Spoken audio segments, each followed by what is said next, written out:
Praise the lord. ఈ కావలి గోపురం యొక్క విషయం ఏంటి అని మనం ఆలోచిస్తే, ఎర్ర సముద్రానికి ఎదురుగా ఈ కావలి గోపురం ఉంటుంది. కావలి గోపురం మీద కావలివాడు ఎదురు చూస్తూ ఉంటాడండి, కాపలా కాస్తూ ఉంటాడు.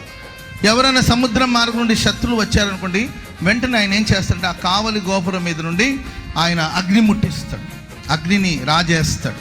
అక్కడ ఏదో మొత్తం దివిటి కానీ ఏదో ఒకటి అగ్నిని రాజేస్తే ఈ అగ్ని ఇంకొక కావలి గోపురంలో ఉన్న వాళ్ళు కనబడుతుంది. వెంటనే వాళ్ళు అక్కడ అగ్నిని ముట్టిస్తారు.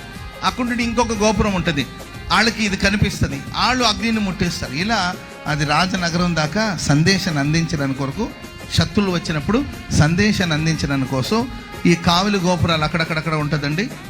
ఒకవైపున కావలి గోపురం, మరొకవైపున ఆ ఐగుప్తు దేశం ఒక యుద్ధ దేవత, మరొకవైన సముద్రం. వీటి మధ్యలో ప్రభు నిలబడం అన్నాడు. స్తోత్రం చెప్పండి అందరూ గట్టిగా.